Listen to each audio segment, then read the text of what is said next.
Hey everybody, I'm Jan Erickson from Stepping Aside, and welcome to Somewhat Daily Tarot and Rune for Monday, the 19th of October 2020.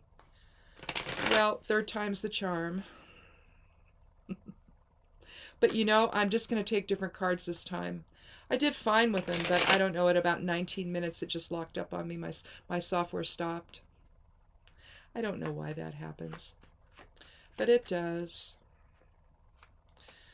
I'm on a Mac, so I don't know. It's the software is for Mac though, so I don't know. But it was the one I was also using for my Windows computer, but I was having a lot of issues with that one, so I had to get a different computer. And I love this one, by the way. This iMac. I have a Mac laptop, and I really like it. I find that thing so elegant, but so's this. I was always a PC user, so it's weird still, but not as weird. And now it's like I find myself on my I have a PC laptop too, and I find myself on that, although there are things that I have to have that computer for. My Solar Fire software doesn't run on Mac unless you run on Parallels Desktop, which I have on my laptop, but I just find it easier to go in and do that. Plus, I like Microsoft Publisher, and there's a couple of things I can do with that if I can do it with other stuff, I haven't figured it out. But the way I can do certain things, I can group things together and save them as a picture, and it's just so simple, and But then if I'm going in and I'm doing imaging resizing, then I want to use like Paint Shop Pro for that. I like that one. But again, that's Windows stuff, and I haven't figured out how to do it with the Mac stuff yet. I don't know. It's probably right there, right in front of me, and they're using a little bit different language, and I haven't made the connection yet, so I'll figure it out, though. Because I guess doing that kind of stuff on a Mac is way simpler than on a PC, so I just haven't quite had that experience yet with it, but it's not them, it's me, so anyway. Well, I've gone ahead and I've drawn the rune. I'm going to do this before I start usually I was doing it at the end, right, drawing the runes, but I started doing that, trying to get these to be a little shorter. But I'm not doing the daily esoteric influences anymore. It was really just about uploading and bandwidth and using my time and all that. So anyway, but what I'm doing now is I'm doing the weekly esoteric influences, and I published it just as a weekly one instead of every day. And then I did a video yesterday of the whole thing. And so it's over on the side panel of the blog, or it's here on the YouTube channel, either one. But anyway, I'm just going to do it that way from now on instead of doing daily ones. It's too time intensive, and it's using up a whole lot of my bandwidth. It's costing me more money and all that good stuff. So anyway, it's like I didn't foresee any of that, right? But the Mac gives me a better video, and so it's doing it in HD instead of SD, and so it takes more bandwidth or time or upload time or whatever. Anyway. Lots of changes. And it's always the unintended consequences or the things that are unforeseen, but it's better, as long as my video doesn't freeze. Anyway, we have Fehu, the first rune of the Elder Futhark, is the rune for today. It's a vitality rune. It's life force. It means cattle, so movable wealth, currency, transaction. But it's getting out there into life. It's after the fool takes the leap into form. Now he's got to engage, and you engage with Fehu initially with that type of energy. Now the geomancy rune is Puella, which if you're either talking about that or poor, you're talking about youthful energy. In this case, this is little girl energy. So you can think of scattered and, like chasing after butterflies, that kind of energy. Now, the poor energy, the little boy energy, is a little more a lack of impulse control that then can grow up to become rubious, So hopefully poor or Puella grows up to be Albus. Or at least Laetitia. So. And then at most Fortuna Major or so. Anyway. But that's kind of the backdrop for the reading so far anyway. We're going to initiate today with some life force energy, and hopefully it's not going to be too scattered. But at the same time, it can also mean loosened perception, where you're excited and you're learning things, and everything's coming in, and it's, informing your whole, perceptions, and you're allowing that to happen. You're not all stuck in the mud and not able to look at things in a different way. So Puella energy, combined with Fehu, is not necessarily a bad thing. Especially on this Monday, where things are questionable. And we're also in Mercury retrograde until November 3rd. It started on the 13th, my birthday. Of course, right? Anyway, let's go ahead and take our first 3 cards, and I'll take the 13th one each time for randomness sake if you're new here. And if you are, welcome. And please click subscribe. I'd love you to do that. And join our little tarot and rune family. It's a lot of fun, just to look at this stuff and see how it can enhance your life, kind of maybe give you some warnings about one thing or another, and just stuff to consider. I don't really look at any of this any other way. It's just stuff to consider. So let's consider the next 3 cards.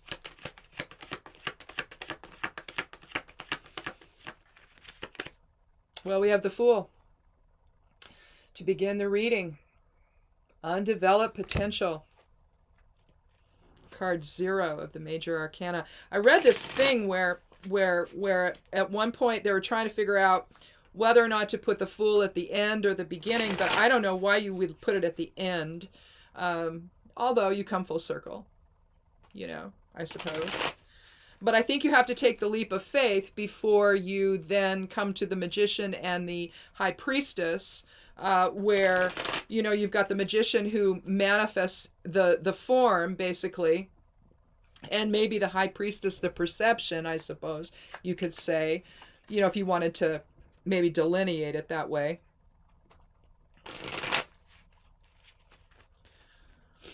So I don't know why they considered that, but you get to talking. I don't know. It's like when they decided that Dagaz might be the end of the Elder Futhark instead of Othala. I tried it both ways, and I've got it back to Othala being the 24th, so I don't know. But I understand why. I mean, the end of one phase, the beginning of another. I mean, it would make logic, a certain sense of logic there to have Dagaz be the final rune. But here we have the 9 of Wands. It's like, yeah, okay, uneasy truce. Like supposedly we're on one side now, but are we? But I think that it's almost like there's an inner battle going on with this guy there.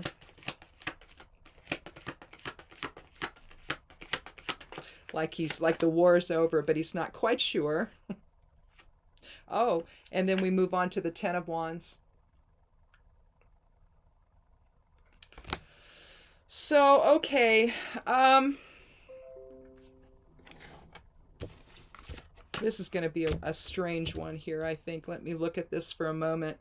So 9 and 10, so 10 reduces to 1, so that comes to 10. So we've got a new beginning, and basically that aligns with the Fool. We're going to go ahead and put the Fool in the center as a significator.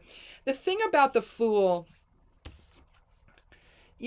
before he takes the leap, I always call the Fool a he, but really there's no gender to the Fool.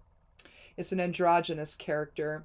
You see the dog at the Fool's side. The Fool's holding a small white rose of purity in his left receptive hand. In his right hand, over his right shoulder, is his knapsack. He's looking towards spirit. The sun is shining. The rays of creation, the cosmic rays of creation, basically illuminating from the sun. You see the clouds right there by his feet. He's on the precipice of something new. He's going to take the leap into his leap of faith into form. After he does that, then you'll know which gender he is, and just who he is and what his theme is. It's almost like he's receiving that now, the agreement amongst everybody as to what life is going to be like, because I believe we do that, before we take the leap into form, before we incarnate. We have soul agreements with people in our family that I think probably they play a role in our experience throughout. It all just sort of gets decided, at least on a theme level. And then from there, you take your leap and into whatever fiery nonsense you're going to experience. But here we seem to be on the end of something. The end of struggle here. 9 is about endings. It's also about completion and humanitarianism. Being able to see the bigger picture. And it's almost like, he's looking back at all he had to do and all everyone had to do. You see the line of demarcation here between then and now. You see the same thing here. But in this one, he's walking toward his home or something new about it, or the town. It's really more than his home. He's trusting the process here. Sometimes we view this as carrying a heavy burden, but I don't know about that, really. He's got his will, all bound together, and he's going in one direction with it. He's got it all resolved. Everything, in other words, what's not resolved here is resolved here. So the uneasy truce that you might have here, because clearly he's battle weary, isn't he? You see his bandaged head right there, don't you?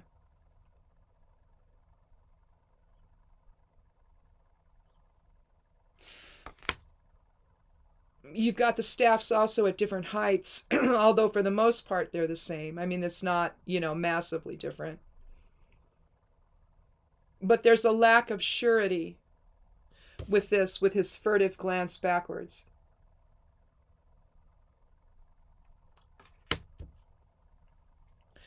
But things are coming into order now that the battle is over with. So is it about the battle that we've all been experiencing? I don't know. There's been such a big one. I mean, whether you're talking about what's happening in the country or whether you're talking about dealing with the virus, it just seems like we're in this battle, either internally or with others, as to how we proceed. Now, he's got it all together here, so things got resolved. And the will's been gathered, and he knows, and he trusts the process. He doesn't even have to look at where he's going. He knows where he's going. It's almost like he's got the energy of Fehu driving him forward here. The life force energy that not only allows the fool to take the leap into form, but then allows whoever he ends up becoming, the fool ends up becoming, in this case, it's this man here. He's fought the good fight. He stood tall in his own integrity. He's asserted his will in a sense, on behalf of others. And even though there's a sense of finality here, there's also not really sure what the future's going to hold here. Things aren't completely in order. They're not in complete balance, but enough that they can move on, gathering it together and headed toward, a new beginning together.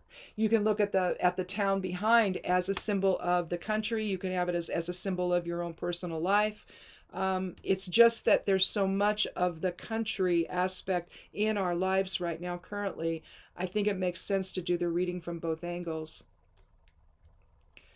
So maybe you've come through a time of it, and you took that leap of faith, and it was a whole big struggle, but now you're finally in a place where you feel like you can get it all together and move forward in a new direction. Let's do one more card.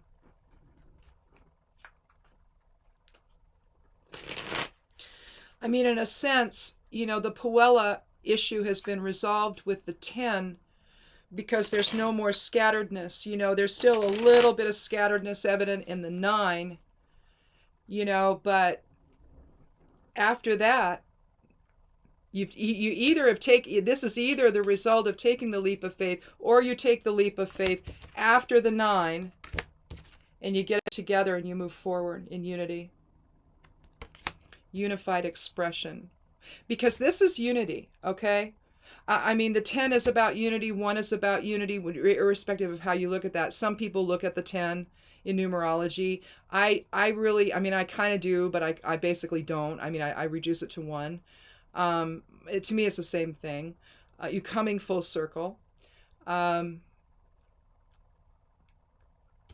you could look at this in terms of, if you don't look at this as a significator, then you can say, well, we've had quite a time of it, but now the whatever the battle is won, it's over. And you look back on the battle and you figure out, what it all means for you. You then take a leap of faith into something new, and there you go. You collect your will together. You have it all in alignment, more so than you did here. And off you go into new experiences.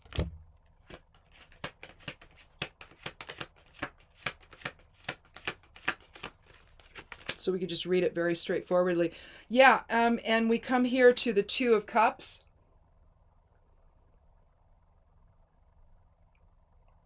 Again, line of demarcation is visible. What's happening now and what's going to happen afterwards, there's the home.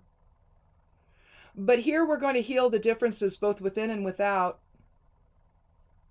You can look at it in terms of balancing polarity within, but you have the exchange of cups here, the exchange of love and compassion. You see the winged sun above and the caduceus below, and that's the symbol for doctors, basically. So for healing. 2 is about healing. It can be also about decisions, but it's also about balance. And here we're balancing the masculine and feminine either within.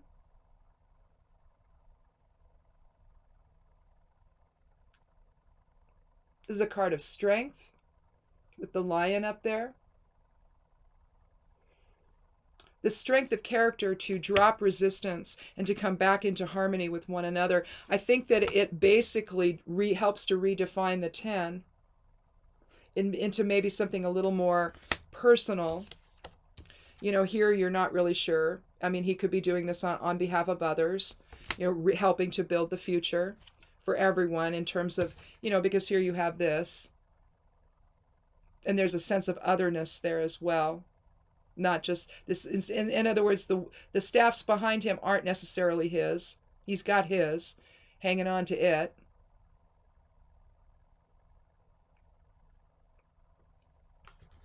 I mean, you can think of it in terms of a battle of wills and he won, but I don't think so. I think that this is more, when you look at the 9 and what the 9 represents, I think you're talking about on behalf of others with this card. And so this could be continuing that sort of thing, the on behalf of others sense about it. So maybe the leap of faith, the transformation that you make as you go from the standpoint of thinking just of yourself to understanding that we're in it together. You heal the rift between yourself and other people or someone else, or the rift within.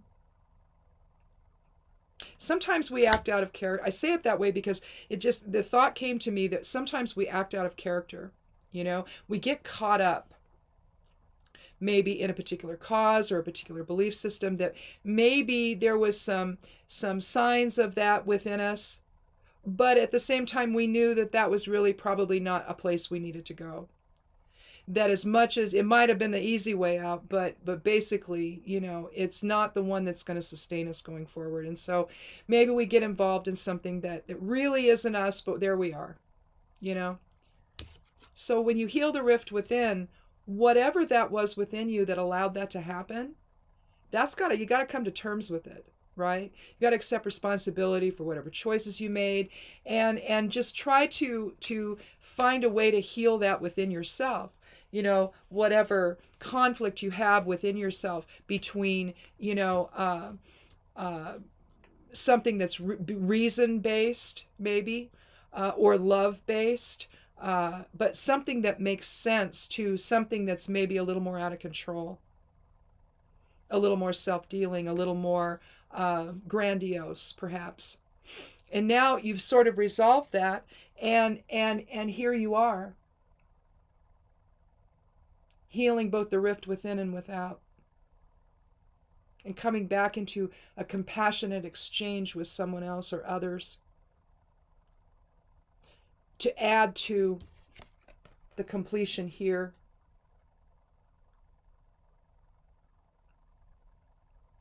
And the new direction forward there.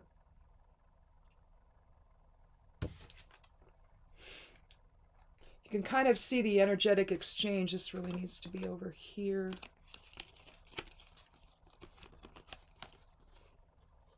Maybe it should be like this. Yeah, let's do it this way. I hope you can see this, see what I'm trying to do here. So we've had the battle. We've come into compassion and understanding with one another, and then over here we're taking the new direction forward. All predicated upon the leap of faith of the Fool. Letting go of the scattered thinking that maybe got us there, and then casting our intention for a better future. One that's in alignment with spirit, and in turn in alignment with one another. We have that chance with the election. If you haven't already voted, and you can, please do. What we've been put through is too much. Whatever this is, we maybe have some clues, but what it's really all been about. But I think that going forward, we're going to have a better understanding of what happened to this country, and in turn what's happened to our relationships with one another. And it's time to take the leap of faith and to heal the rift, to heal the divide, to heal the divisions, to heal the conflict, to heal the families. You know, it's like we're in a life and death situation right now with the virus. Whatever tension you have in your family, especially if it's politically based, you got to drop it. You have to understand that this has been one big con. And if it's affected your family, you have to let it go. You've got to come back into some healing mode with one another, and to remember that you're family and that you love one another. And that's really what the Two of Cups is telling us to do. To remember that we are one, that harmony is our natural state. When we're not in these bodies, that's how it is, you know. We're expressions of the Creator. And as such, our natural state is harmony. It's not to be in conflict with one another. It doesn't mean we'll always agree about what we're going to do, but we ought to be able to talk about it without, losing our family over it, right? So understand what's happening here. Let this Mercury retrograde time loosen the perceptions enough that you can take another look at what's really going on. Mercury retrograde may be confounding, but that's when you focus on all the little things that are going wrong instead of taking a step back, and saying, okay, how should I see this? What's another way of seeing this? Because I guarantee in the end, when the truth does come out about what these last 4 years have all been about, and who they've been truly serving, because it hasn't been our country, I think that having our perceptions in a loosened state, it's going to be a lot easier to then accept the truth of what it all was. I think that the resistance that we are involved in right now is or that some of us are involved in right now, where we can no longer see someone else as a brother or a sister or a family member, even people in our family. There's a reason that that's happened. And we need to figure that out. And I think that taking, a leap of faith into some other way of looking at this, Some other manifestation of will is really the key to that. And I think it's the key to this reading. Fehu starting things out. Puella, sort of loosening perceptions. And then understanding that the battle between us has got to be over with. We've got to come back into some measure of healing with one another so that we can take the leap of faith that the Fool provides into something new, in a new direction forward. One that actually builds a future for us instead of rips it apart, like what's happened and what will happen if there's not a change. So hopefully you'll vote that way, and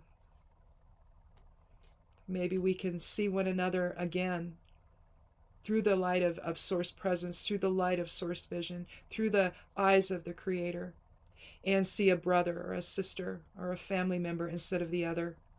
See the other side of self, because that's in truth what everyone is. They're all the other side of you,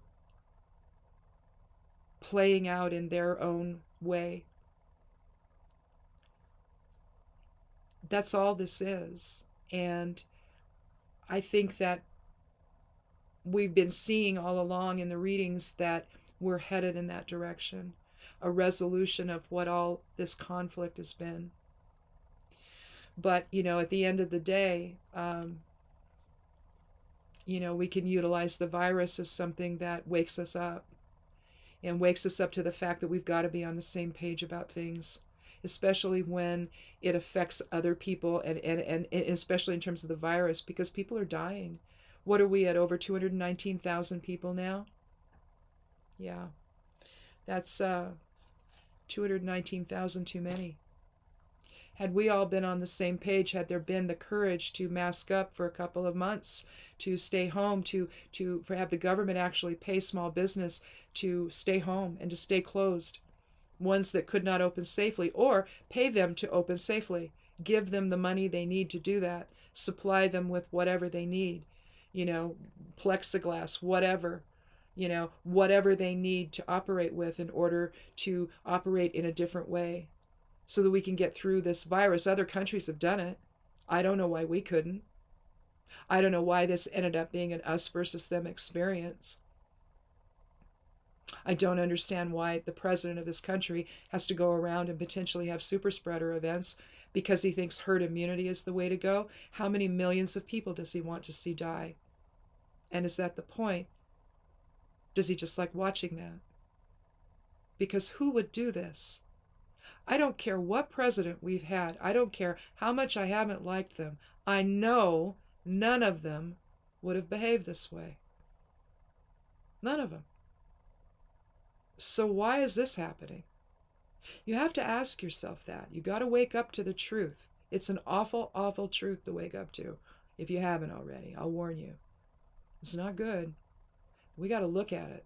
We've got to see it for what it is, and then we've got to behave accordingly. We can't continue this way. So, anyway, if you haven't voted, you can do that, please go vote. We're able to do it by mail here in Oregon. We've been doing it for like 22 years. I didn't do it by mail this time. We took it up to the drop box. First time we've ever done that. But you know what? I don't care. I need my vote to get there. And they're messing with the mail service.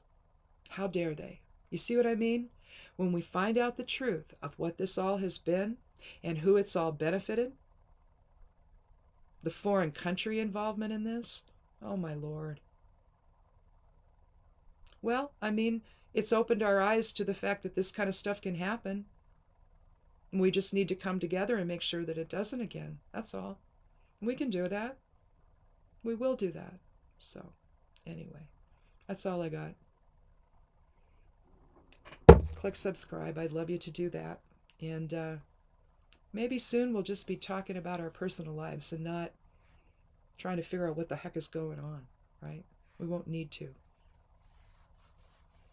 So, anyhow, have a good day, you guys, and thanks so much for coming by. Again, click subscribe. I'd love you to do that, and check out my blog over at Stepping Aside. It's imsteppingaside.com. Links below the video, and have a good day. Be good to yourself. Be good to one another. Wear a mask if you go out around anyone at all, whether you're inside or out. Yeah, have one on. Walking, doing your daily walk, have a mask on. And blessed be.